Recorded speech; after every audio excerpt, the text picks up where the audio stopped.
Beetlejuice Beetlejuice is a long way sequel to the 1985 cult classic Beetlejuice. Almost said it 3 times there. Almost said it 3 times there. All right, I got a chance to watch the movie earlier today or earlier last night because I'm recording this at 2:25 for some dumb reason.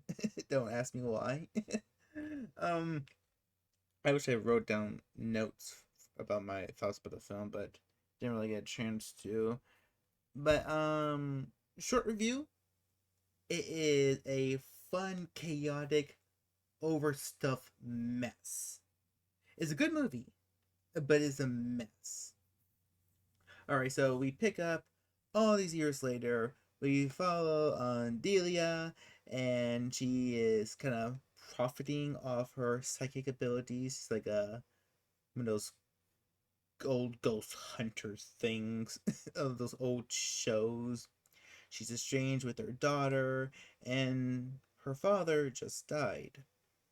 And as she makes her way back to the old town, the old big house, well, a certain demon in a white and black suit starts to make his appearance.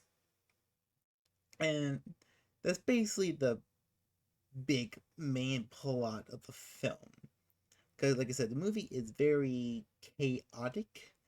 There's not just one plot, there are several plots. And I do mean there are several plots in this film. It is almost baffling, but very fun. Because you got um, Winona Ryder and her daughter. They got their little plot of grief, trying to reconnect with each other. You got Beetlejuice's plot where he just wants to escape back to the living world, marry Ryder, and have his free ticket of, I guess, new life. And then you got what's her name, Astra, General Ortega's character. She doesn't like her mom, so her subplot is she falls for this one boy who turns out not to be what he says he is.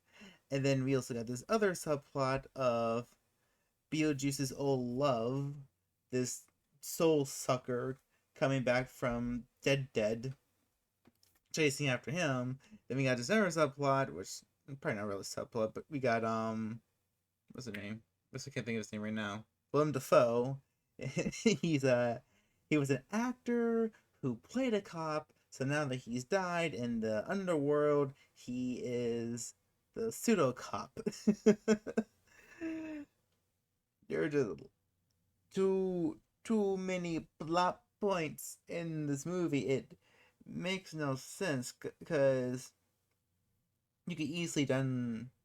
There's enough material in this film to be two films. Like this could easily been a part two and a part three, which Tim Burton said he doesn't plan on making a part three. Which, you know what, fair.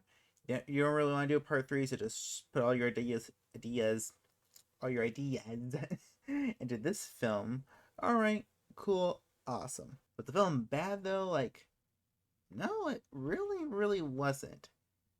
Because that's a good comparison to a over bloated film. Okay, The Amazing Spider-Man 2.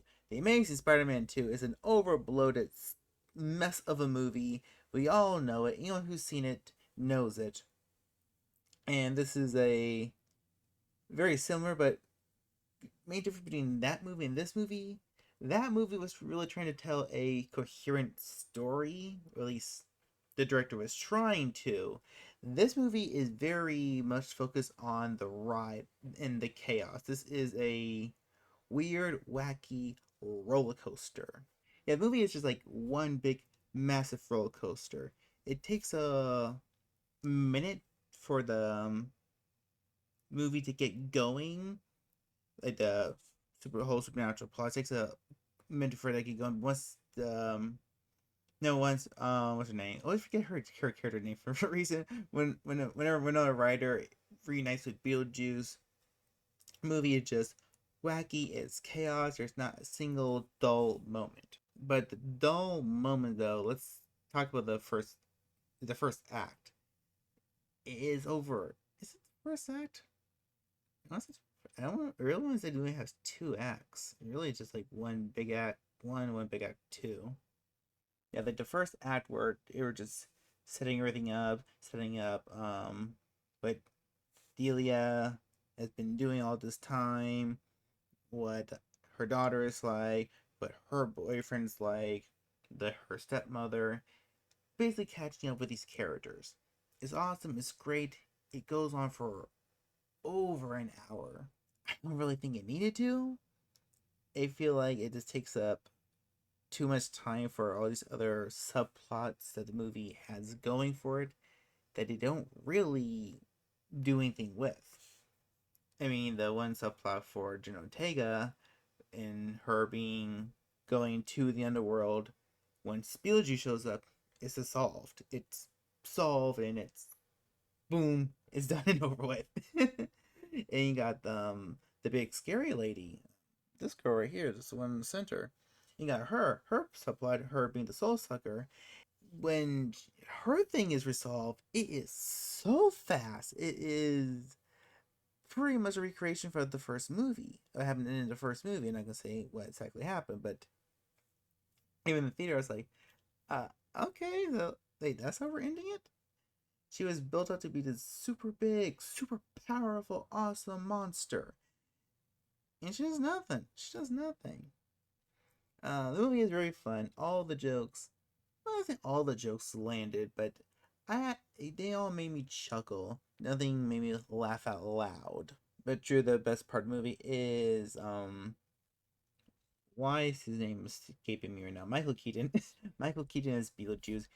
He is Beetlejuice. He just jumps back to the character. Nothing really changed. It is awesome.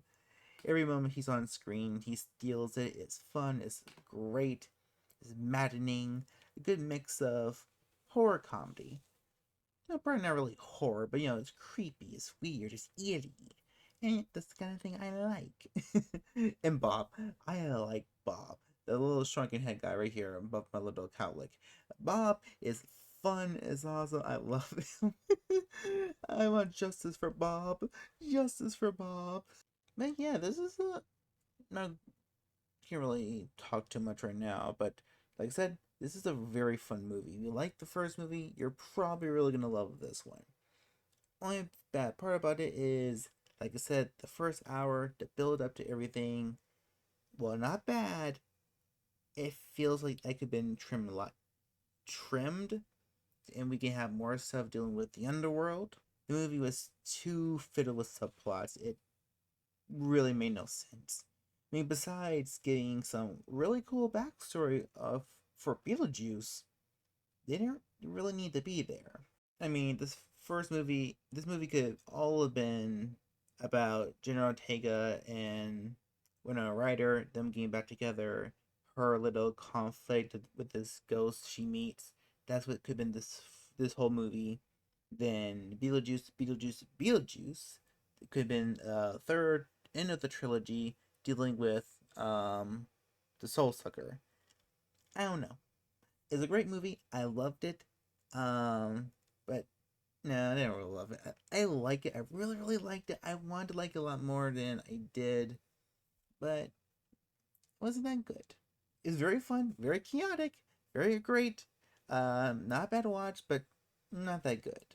Except for the ending, that very ending, the last like 5 minutes get very, very almost horror centric, and it was really creepy. Like I almost didn't expect it. But yeah, Beetlejuice. It's fun. It's worth your time to go see it in theater. So if you have the chance, go check it out while it's still here. And I wish I had time to talk about it more, but like I said, I'm recording this very early in the morning, very very early. So gotta go. So see you all in the next video. Bye bye.